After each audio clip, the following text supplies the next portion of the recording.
gerçek yayın platformu Bilal Özcan TV'ye hoş geldiniz. Dünya üzerinde 70 ülkeden izlenen yayın burası. Bilal Özcan TV'de magazin yayını, canlı magazin yayını çok büyük ilgi görmeye devam ediyor arkadaşlar. Haftanın 2 günü Onur Akay'la canlı yayın yapıyorum. Haftanın 2 günü de ünlü astrolojik uzmanı İpek Can Bulat'la yayın yapıyorum. Yarın Onur Akay'la huzurlarınızda olacağım. Magazin yazarı ve ünlü sanatçı. Diğer günlerde ben sizlere magazini yorumluyorum ve bu arada günün değişik saatlerinde konuklarım oluyor. Canlı yayınlar yapıyorum. Gündeme dair ilginç konularda. Mesela bugün Güllü'nün ölümüyle ilgili olarak son gelişmeler üzerine Güllü'nün patronu Ferdi Aydın'la bir kez daha canlı yayın yaptım ve çok çarpıcı açıklamalar yaptı arkadaşlar. Şarkıcı Güllü'nün şaibeli ölümü 33 gün geçti üzerinden ve Ferdi Aydın ilk günden beri bu bir cinayettir, normal ölüm değil, kaza değil diyordu ve ilk röportajı da bana vermişti. Hatta peş peşe 4 gün kendisiyle röportajlar yapmıştık. Güllü vefat ettikten sonra. Bugün Güllü'nün kızının savcılığa ifade vermesinden sonra tekrar Ferdi Aydın'la 40 dakikayı aşan bir söyleşi yaptık, canlı yayın yaptık arkadaşlar.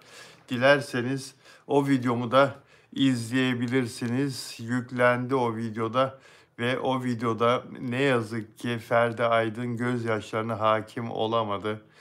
Güllü ona sen benim evladımsın diyordu ve Güllü'nün ölümünü sonuna kadar soruşturuyor, takip ediyor, peşini bırakmıyor. Çok da duygulandı röportajımız sırasında. Dostlar merhabalar. Sıla Deveci nasılsın, iyi misin? Banu Kabaş, Kırcali, Elanur, Gülseren, Osman merhaba, iyi akşamlar. Arzu Yılmaz merhaba, nasılsın? Bugün Afra Saraçoğlu ve Mert Ramazan Demir'den de konuşacağız. Başlıktaki okuduğunuz konuyu da konuşacağız. Şebnem Keçicioğlu, teşekkür ederim. Yavru vatan benim ikinci vatanım. Ben aynı zamanda Kuzey Kıbrıs vatandaşıyım. Hem Türkiye hem Kıbrıs vatandaşıyım Şebnem. İkinci vatanıma çok selamlar. Sema merhaba, Sıla Deveci. Sıla Deveci de burada. Dostlar, sevgili, pardon bir dakika, Ege, teşekkür ederim Ege. Çok sevdiğim bir isme sahipsin Ege. Ege bölgesi Türkiye'de benim en çok sevdiğim yerlerden biri. Ege bölgesinin insanı, kültürü, doğası, her şeyi Türkiye'mizin her bölgesi olduğu gibi bir cennet. İzmir'in köyden diyor. Sinan mı bu? Sinan sen gelirken biz gidiyorduk hayatım. Sen suya buğ derken biz üniversiteden mezun olmuştuk Sinan. Sinan sen git de kendi çevrendekileri tuzağa düşür. Arzu abi Cumhuriyet Bayramımız kutlu olsun diyor. Hepimizin bayramı kutlu olsun dostlar. Çok teşekkür ederim. Hepimizin Cumhuriyet Bayramı kutlu olsun dostlar. Evet arkadaşlar peki Volkan Demirel Fenerbahçe'nin efsanesi, milli takımı Fenerbahçe'nin ünlü kalecisi 44 yaşına girdi ve eşi Zeynep Sever doğum gününü kutladı. Bakın hangi sözlerle kutladı. İyi ki doğdun taze söğüt dalım. İyi ki doğdun taze söğüt dalım. Taze söğüt dalını bilir misiniz? Bilenler parmak kaldırsın. Taze söğüt dalını bilenler parmak. Abi müziğe ilgim var da elektro gitarım var mı? Hayır, ben müzik eleştirmeniyim aynı zamanda. Müzik yazıları da yazıyorum zaman zaman ve televizyondan da müzik eleştirileri, yorumları yapıyorum. Sanatçıları da çok yakından takip ediyorum. Ve müziğe çok büyük ilgim olduğu için, profesyonelce bir eleştirmen olduğum için böyle sevgiyle üzerime giyiyorum. Yoksa gitara sahip değilim ama İspanyol gitarı bir ara çalıyordum. Evet, yıllardır da elime almadım. Ayşenur, merhaba. Sema, merhaba. Ruhi, merhaba. Dostlar, burada beğen yapıyor musunuz arkadaşlar? Eğer içinizde beğenenler varsa, beğen yaparsa memnun olurum ve abone olmadan izleyen dostlar da abone olup da destek olurlarsa yine sevinirim. Ee, evet, taze söğüt dalısın. Gençler bilmeyebilir. Bu çok güzel bir şarkının sözleri içinde geçiyordu. Taze söğüt dalı. Gözleri aşka gülen taze söğüt dalısın. Gel bana her gece sen gönlüme dolmalısın. Tatlı gülüş pek yaraşır gözleri ömre bedel. Ah ne güzel ne güzel seni sevmek, ah ne güzel ne güzel. Bu Nihavent makamındaki eseri en güzel Nesrin Sipahi söylüyordu. Evet, Gündoğdu Duran'ın bestesiydi. Yarım asırlık bir beste. Gençler bilmeyebilir. Zaten Türk sanat müziğini şimdi dinleyen çok az. Ama harika bir şarkıdır. İlk fırsatta dinlemenizi isterim. Gözleri aşka gülen taze söğüt dalısın. Zeynep Sever de kocasının Volkan Demirel'in doğum gününü bu sözlerle kutluyor. İyi ki doğdun taze söğüt dalım. Çok güzel bir ifade, çok güzel bir kutlama. Bu arada Volkan Demirel Gençler Birliği takımının teknik direktörü oldu. Süper Lig'deki Gençler Birliği Ankara takımı Gençler Birliği'nin teknik direktörü oldu arkadaşlar.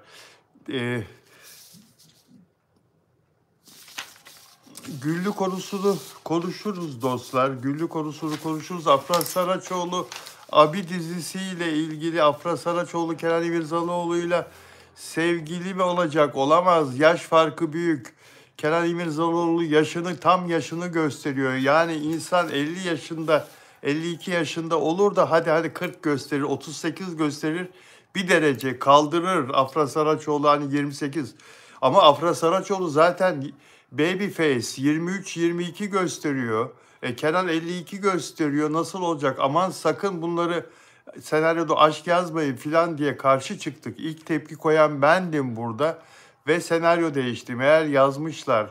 Meğer onlara birliktelik yazmışlar arkadaşlar. Senaryoyu değiştirdiler. O yüzden diziye başlayamadılar.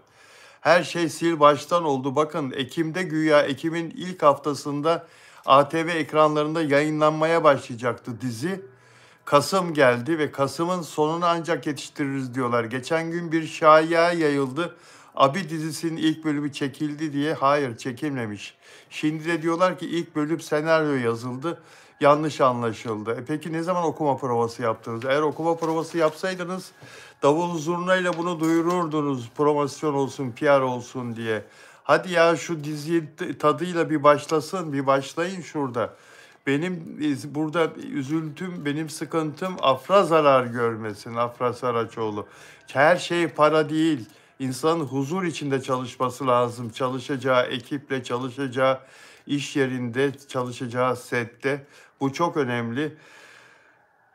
Bu fikrime herkesin katıldığını tahmin ediyorum ve bu konuyu konuşmaya devam edeceğiz. Mert Ramazan Demir ne yapıyor? Mert Ramazan Demir Yusuf karakteriyle ne zaman karşımıza gelecek? Mert Ramazan Demir ne zaman sete çıkacak?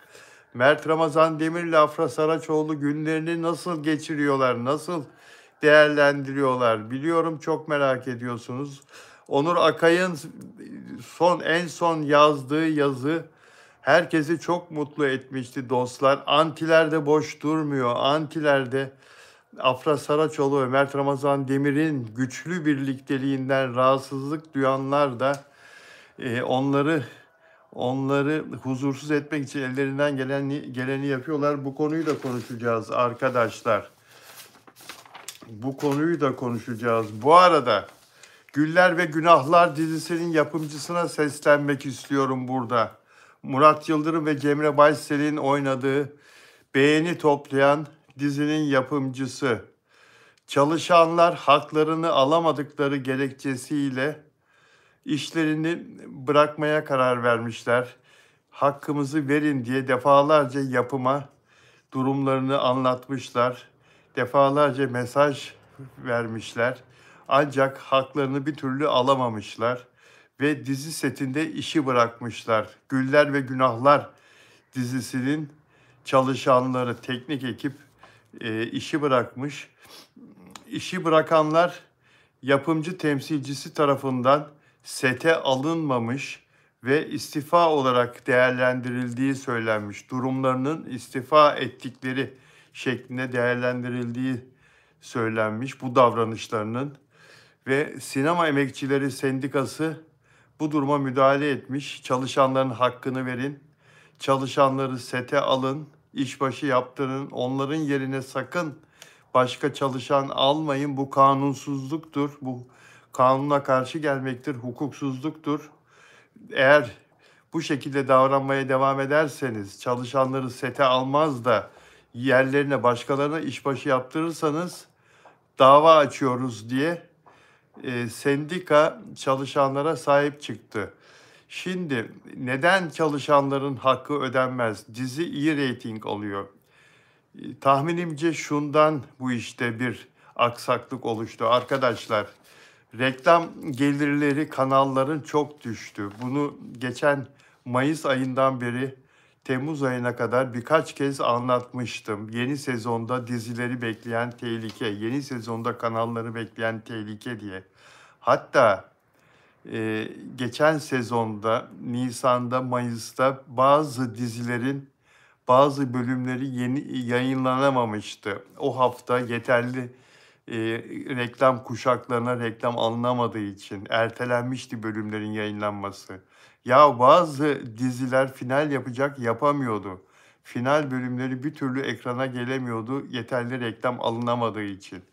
Şimdi yeterli reklam alınamadığı için kanallar yapımcıya ödemelerini çok geç yapıyorlar arkadaşlar. Çok geç yapıyorlar. Yapımcıların elinde hali hazırda banka hesaplarında para olması lazım. Bir bölüm en az 20 milyona, 18-20 milyona mal oluyor arkadaşlar. Yapımcı kendi cebinden harcıyor. Haftalarca, aylarca cebinden harcamak zorunda. Aşağı yukarı 12 bölüm cebinden harcamak zorunda. Her hafta düşünün 18-20 milyon lira cebinden harcayacak ve 12 hafta yani 300 milyon lira cebinden harcayacak yapımcı. Ondan sonra kanaldan para alabilecek.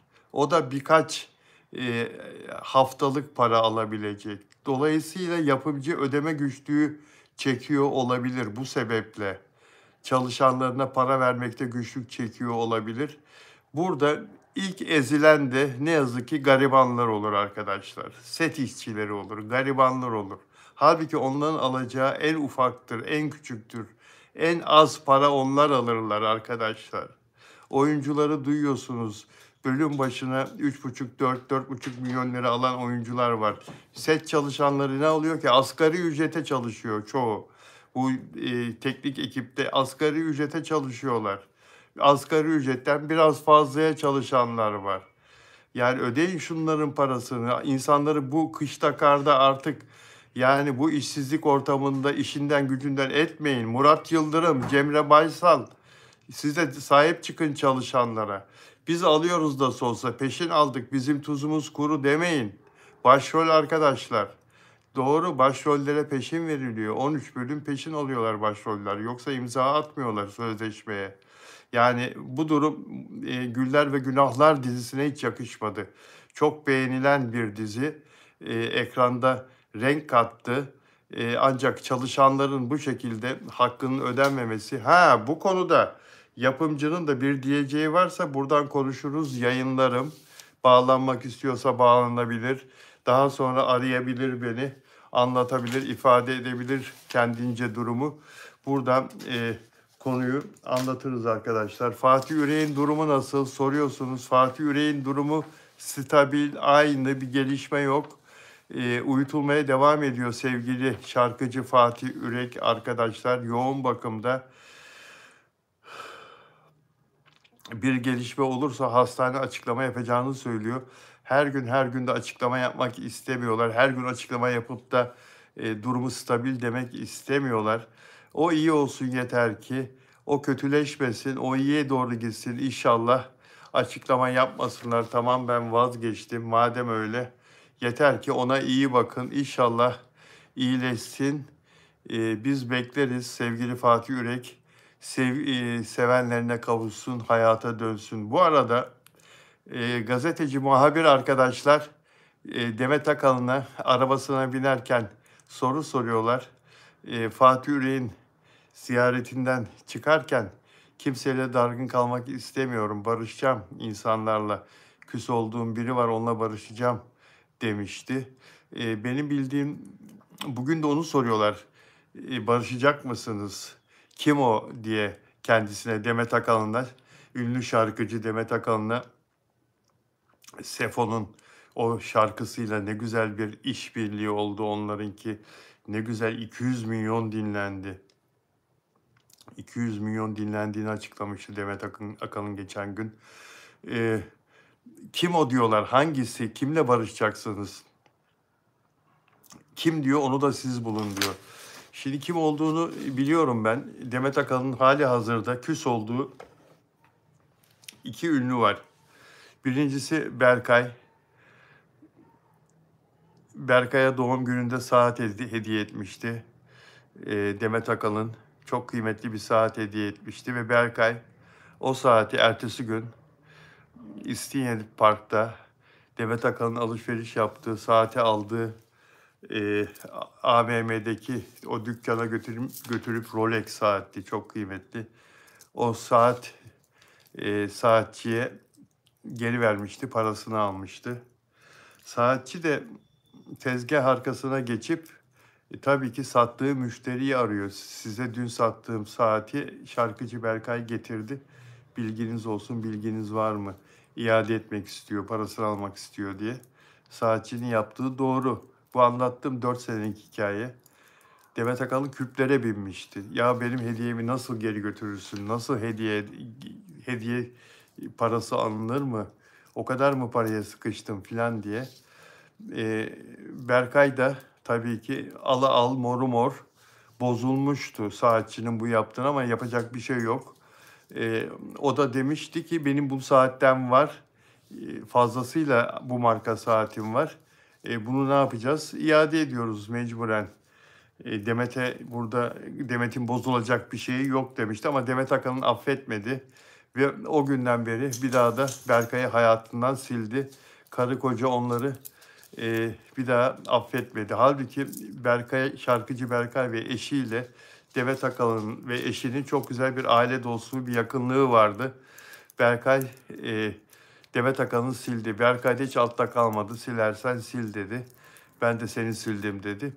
Bir Berkay var, bir de Hadise var. Hadise ile Ebru Gündeş arasındaki Rıza Zarrab olaylarında yuvamı Hadise yıktı diye iddiada bulunmuştu ya Ebru Gündeş'in fanları, etrafındakileri ve medyadaki haberlerden yola çıkarak insanlar Demet Akalın da Ebru Gündeş'in çok yakın arkadaşı olarak Hadise'ye bozulduğunu söylemişti katıldığı televizyon programlarında ve Hadise ile köprüleri attığını söylemişti. Bir Hadise var, Hadise de ona hiç önemsemediğini kendisini söylemişti. Bir Hadise var küs olduğu. Ben zannetmiyorum Hadiseyle barışsın. Ama Berkay'la barışmak istiyor olabilir. İnşallah da kimle barışmak istiyorsa barışır. Dilediği gibi olur her şey. Diyelim, mesajlarınızı okuyalım arkadaşlar.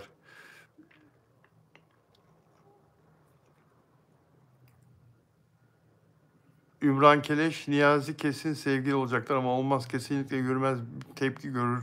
Çok tepki görür. Serkay Tütüncü ile Afra Saraçoğlu sevgili mi olacak arkadaşlar? Yorumlarda buluşalım. Lütfen yazın. Okumak istiyorum mesajlarınızı. Bizler burada karşı çıktık. Kenan İmirzalıoğlu'nun yaşı 52. Afracık o. Afra Saraçoğlu'nun yaşı daha 27-28. Minnacık bir yüzü var. Minnacık, minyon bir kız. 23-24 gösteriyor. Kenan İmirzalıoğlu babası yaşında. Olmaz dedik. Bu senaryo olmaz. Bu Abi dizisi ne yapıyorsunuz siz dedik burada. Yazın. Yazın Temmuz ayıydı. İlk bunu ben konuştuğumda burada böyle bir şey olmaz dedik. Onun üzerine senaryoyu değiştirmeye kalktılar. Çünkü bizim bu söylemlerimiz çok büyüdü sosyal medyada. Evet, hak verdi insanlar bana, fanlar bana ve senaryoyu değiştirmeye karar verdiler. Senaryoyu değiştirdiler. Şimdi de Kenan İmirzalıoğlu'yla başka bir ilişki olacak dizide anladığımız kadarıyla. Afra Saraçoğlu'nun ilişkisi bir iş ilişkisi, bir hukukçu, ondan sonra bir köklü bir ailenin cerrah oğlu arasındaki bir aile meselesi, aile meselelerinden dolayı bir ilişki olacak diye düşünüyorum. Ama Afra Saraçoğlu güzel bir kıza da bir gönül ilişkisi dizide senaryo gereği yapıştırmak istiyorlar ki seyirci biraz bağlansın. Yani oradan aşktan seyirciyi yakalamak istiyorlar anladığım kadarıyla. Serkay Tütüncü'yü buldular oyuncu olarak. Zaten eğer öyle olmasaydı, bakın, eğer senaryo değiştiği için Serkay Tütüncü değiştiği için diziye dahil olmasaydı, Kasım ayına geldik. Kar yağıyor yahu, kar yağıyor Anadolu'da. Siz Temmuz'da ha çektik ha çekiyoruz, Ekim'in başına yetişecek diyordunuz. Serkay Tütüncü'yü o zaman koyardınız siz, eğer senaryo sizin yazdığınız gibi olsaydı, bizim uyarımızdan sonra değiştirmeseydiniz, diğer oyuncuları nasıl koyduysanız Kenan İmirzalıoğlu'nu, Serkay Tütüncü'yü de o zaman koyardınız kasta. Serkay Tütüncü'yü şimdi koyuyorsunuz. Ha, böyle bir şeyi, genç bir erkek getirelim, ona yazalım. O da aynı meslekte olsun, avukat olsun. O karakterin adı Yılmaz olsun. O da Hancıoğlu ailesinin avukatı olsun. Diğer tarafta Afra Saraçoğlu'nun canlandırdığı avukat karakteri var. İşte bunlar önce çatışsınlar meslektaşlar. Birbirlerini Çağla Öncü, Afra Saraçoğlu'nun karakterinin adı. Önce çatışsınlar, birbirleriyle geçinemesinler. İşte geçinemediklerinden de aşk doğar biliyorsunuz, çatışmalardan. Serkay Tütüncü ile Afra Saraçoğlu'nun karakterleri dizide ufak ufak aşk yaşasınlar. Sonra o aşk büyüsün. Yapmayın. Yapmayın ya. Yapmayın Allah aşkına ya. Ya yapmayın ya. Afra Saraçoğlu'nu böyle aşklara sarmayın. Bir de öpüştürürsünüz şimdi siz Afra Saraçoğlu'nu. Allah Allah. Allah Allah. İnsanın Mert Ramazan Demir'in tepesine attırmayın. Yapmayın böyle şeyler. Dizi tutsun diye Afra Saraçoğlu şimdi nereden nereye? Kim bilir neler yapacaksınız. Yapsınlar mı? Okuyayım yorumlarınızı. Fatih. Kenan'ın yaşı çok belli oluyor. Kenan çok fazla para alacağı kabul etti. Yazın ediyordu. Mert daha samimi ve sıcak. Afra'nın sözlerine Milk, bakalım göreceğiz. Aframız var yeter, kimseye istemiyoruz. Tek başına çıkar bizim kızımız. OGM başka bir şey yapamaz ki. Afra öpüşmez. Ümran Keleş, Onur Güven Atam neler yaptırır hem de diyor. Bak, Ümran Keleş yaptırır diyor.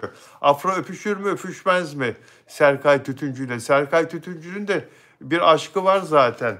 Kimle beraber yazın arkadaşlar. Serkay Tütüncü'nün de bir sevgilisi var. Bastık mı? Ne bastık? Nereye bastık? Kim bastık?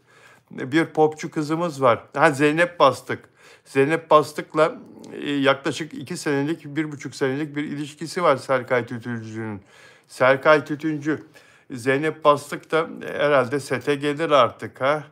Afra Saraçoğlu'ndan rahatsız olup sete gelir Zeynep Bastık. Burada ne oluyor? Ne oluyor? Neler oluyor bu sette bakayım. Serkay. Der mi Zeynep Bastık? Zeynep Bastık eli maşalı halleri var mıdır bilmiyorum. Zeynep Bastık hayranları buraya. Öpüşür öpüştürür Onur diyor Ümran Keleş. Aynur Eroğlu yapmasınlar öpüşmesinler diyor. Onur Güven Atam neler yaptırır hem de diyor. Ümran lütfen yazma böyle Allah aşkına. Neler yaptırır ya? Yapma Allah aşkına. Mert aklına gelir öpüşmez diyor. Servet işi sağlam, yapımcı öpüştürür diyor ya. Allah Allah. Peki öpüşmek gerekir mi? Profesyonellik mi? Yani senaryoda öpüşme varsa profesyonelce öpüşmesi mi gerekecek Afra Saraçoğlu'nun Serkay Tütüncü'yle işini yapıyor olmak için? Beğen sayısı da bugün çok düşük. Dostlar, peki benim Benim abonelerim, özel abonelerim, özel üyelerim. Yusuf Dündar burada mı? Yusuf Dündar. Yusuf Dündar İstanbul'dan. Samiye Yüksel burada mı? Samiye Yüksel.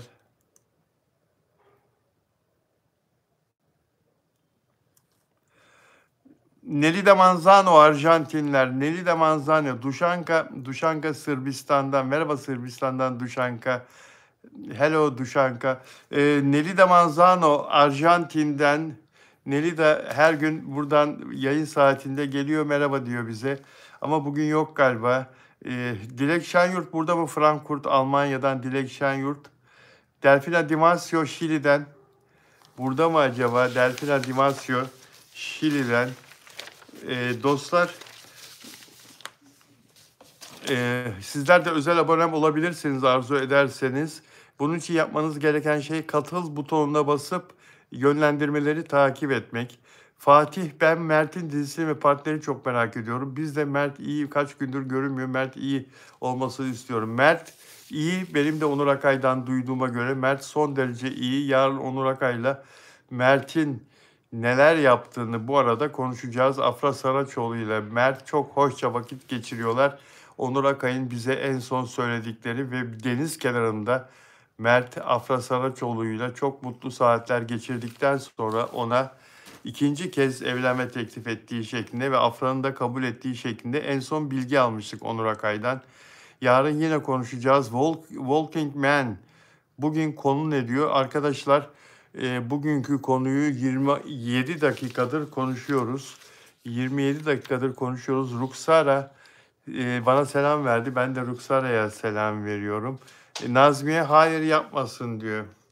Yapmasın. Afra Saraçoğlu konusuna yeniden geleceğiz ve Mert Ramazan Demir Afra Saraçoğlu konusunu biraz sonra tekrar konuşacağız arkadaşlar. Bazı şarkıcıların yılbaşı ücretleri belli oldu. Yılbaşı gecesi biliyorsunuz sanatçılar yılbaşı kutlama programlarına katılıyorlar. Bazı şehirlerde kutlamalara gidiyorlar. Yemekli oluyor yılbaşı gecesi 31 Aralık'ta yeni yıla girmek için yapılan kutlamalar ve Hadise 31 Aralık gecesi 2 ayrı yerle anlaştı. 2 ayrı yerde sahneye çıkacak. Toplam 20 milyon lira alacak Hadise. Yılbaşı gecesi 500 bin dolar ediyor. 500 bin dolar kazanacak bir gecede. Yılbaşı gecesi sanatçıların alacakları ücretler daha farklı oluyor. Bir misli, bazen 1,5-2 misli yüksek olabiliyor normal günlere göre, normal işlere göre. Özel bir gün olduğu için yılbaşı senede bir gün ve insanların eğlenceye hem zaman ayırdığı hem para harcadığı bir gece. Dolayısıyla sanatçılar da daha çok kazanıyorlar normal günlere göre. Ebru Gündeş de yılbaşı gecesi çalışacak. Antalya'da yemekli bir eğlence programında sahneye çıkacak ve 10 milyon lira alacak. Ebru Gündeş 10 milyon lira alacak. 250 bin dolar ediyor dolar karşılığı.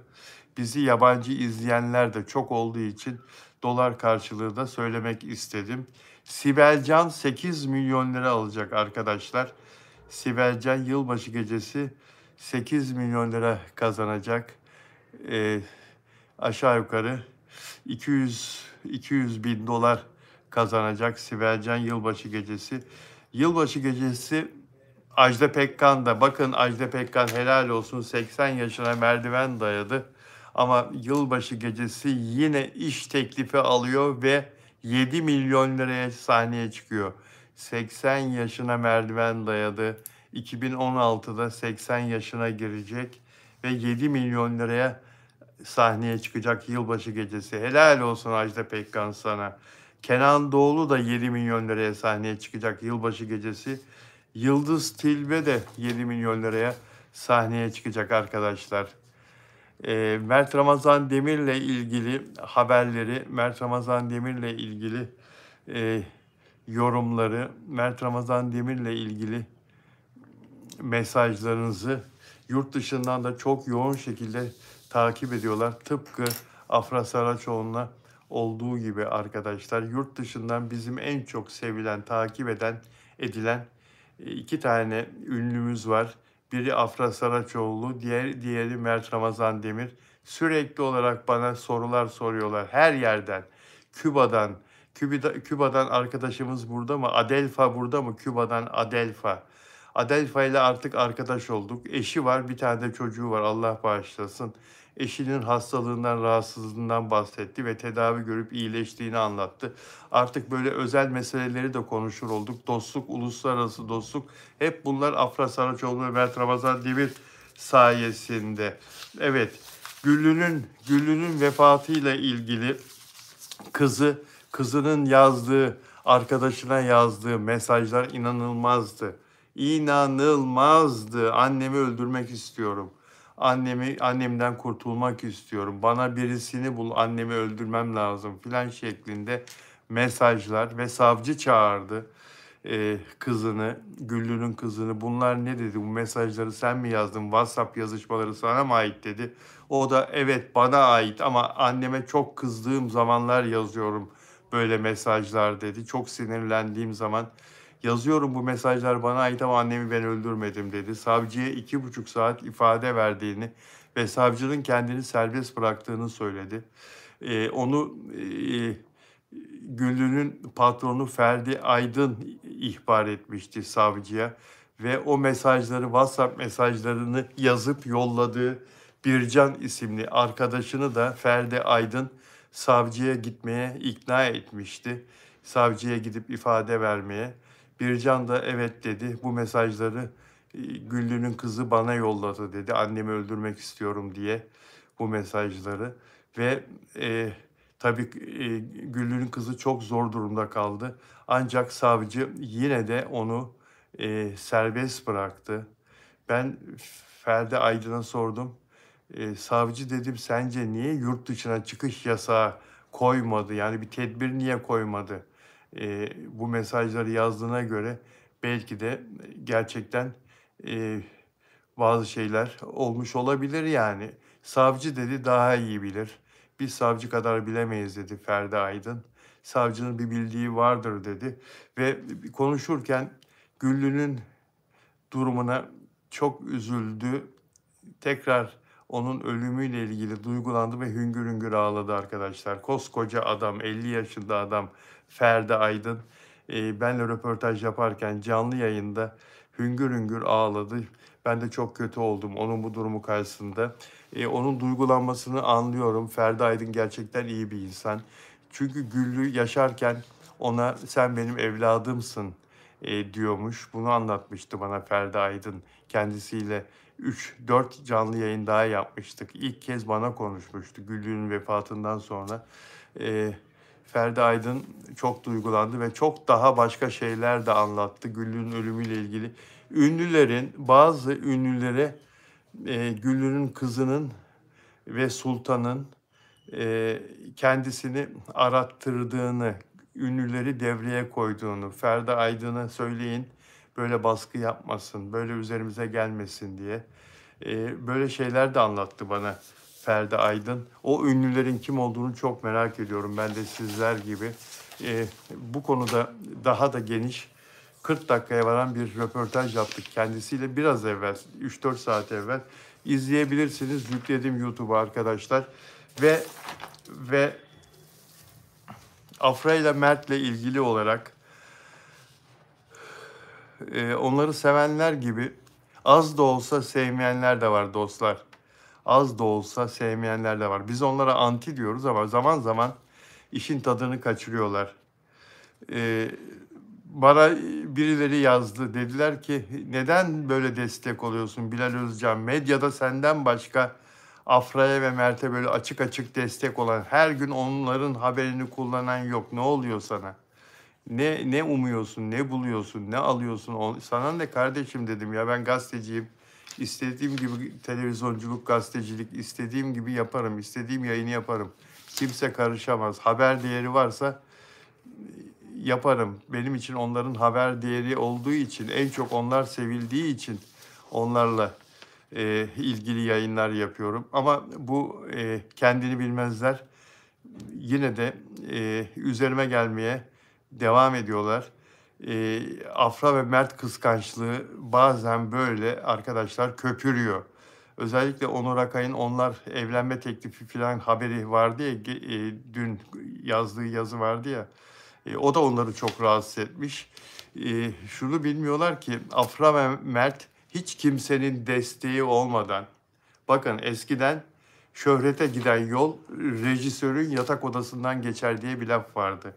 Yönetmenin yatak odasından geçer diye bir laf vardı. Bir ünlünün, bir kadının ünlü olabilmesi için, şöhretli olabilmesi için, başrolde oynayabilmesi için yönetmenle ya da yapımcıyla birlikte olması gerekir diye bir fikir vardı. Gerçekten de bu doğruydu. Oluyordu böyle şeyler. Çok oluyordu Yeşilçam zamanı. Ünlü bir menajerin sevgilisi olmak, onun sözünden dışarıya çıkmamak, onun yap dediğini yapmak, yapma demediğini yapmamak. Yani bunlar şarttı, kaideydi. Bu iki genç Afra da Mert de böyle yollar olmadan kendilerini sevdirerek ve kendi başarılarıyla işlerini en iyi şekilde yaparak insanlara oynadıkları diziyi, oynadıkları filmi izleterek kendi tırnaklarıyla kazıya kazıya şöhreti yakaladılar. Hem de Türkiye çapında değil, dünya çapında tanındılar ve sevildiler. Bu iki genç hiç kimseye muhtaç olmadan, hiç kimseye bir ödün vermeden, sadece işlerini yaparak ve birbirlerine destek vererek, güç vererek, enerji vererek zirveye çıktılar. Bu iki sevgili birbirlerine bağlayan en ufak bir şey bile antileri çıldırtıyor arkadaşlar. Çıldırtıyor. İşte işi bana sataşmaya kadar vardırdılar. Ben de onlara gerekeni söyledim, merak etmeyin. Onlara hak ettikleri şekilde cevap verdim. Eğer bu işi uzatırlarsa da hukuki olarak hakkımı arayacağımı, saygısızlık yaparlarsa da onu da kendilerine söyledim arkadaşlar. Afra ve Mert bildikleri yoldan yürümeye devam ediyorlar. Antiler de çıldırmaya devam ediyorlar. Bunları da söyledikten sonra, bunları da söylemek şarttı. Bunları da söyledikten sonra Afra Saraçoğlu Çağla Öncü rolünde oynayacak. Serkay Tütüncü dahil oldu. Yılmaz, o da avukat. Afra Saraçoğlu gibi Hancıoğlu ailesinin avukatı rolünde, Yılmaz rolünde oynayacak. Kenan İmirzalıoğlu zaten biliyorsunuz Doğan Hancıoğlu Abi dizisinde. Nihal Koldaş katıldı Saadet rolünde. Yaren Yapıcı genç güzel bir hanım Gülsüm rolünde. Tuğçe Açıkgöz var. Afra Saraçoğlu'nun ablası Esra Şengünalp, daha doğrusu Çağla karakterinin ablası Mahinur karakterini Esra Şengünalp oynayacak. Asude Kelebek Melek Hancıoğlu Doğan karakterinin, Kenan İmirzalıoğlu'nun canlandıracağı Doğan Hancıoğlu'nun kardeşi, kız kardeşi Melek Hancıoğlu. Sinan Tuzcu var, sevdiğim, beğendiğim oyuncu. Sinan Hancıoğlu'nu oynayacak. Ve Diren Polatoğulları, hepinizin sevdiği aktör. Afra Saraçoğlu'nun Yalı Çapkını'nda babasını oynayan Diren Polatoğulları. Behram, ama Behram kötü karakter. Bilirsiniz, kötü karakter bu dizide. Behram, Afra Saraçoğlu da abi gibi, abisi kadar değer verdiği bir karakter. Çağla, avukat Çağla'nın ama kötü karakter. İpucu olarak kötü karakter olduğunu bilelim arkadaşlar. Serkay Tütüncü 34 yaşında, Afra Saraçoğlu 28, 27, 28. İşte yani burada birbirlerine uyumlu fizik olarak. Ve Serkay Tütüncü Kirli Sepeti'nde oynadı, Sandık Kokusu'nda oynadı biliyorsunuz. Afilli Aşk'ta oynadı. Masumiyet'te oynadı. 2016 Survivor'da ikinci oldu. Ancak herkes kendi yoluna diyelim. Afra Saraçoğlu'nun önüne çıkmasın. Herkes işini yapsın. Alsınlar reytingleri, işlerine güçlerine baksınlar. Evet dostlar, Mert Ramazan Demir ve Afra Saraçoğlu ile ilgili yarın yine konuşacağız ve daha etraflıca konuşacağız. Yarın saat 18'de Onur Akay canlı yayında konuğum olacak. Yarın günlerden Perşembe. Sizleri seviyorum. Lütfen kendinize iyi bakın. Cumhuriyet Bayramımız tekrar kutlu olsun. Sevgiyle kalın.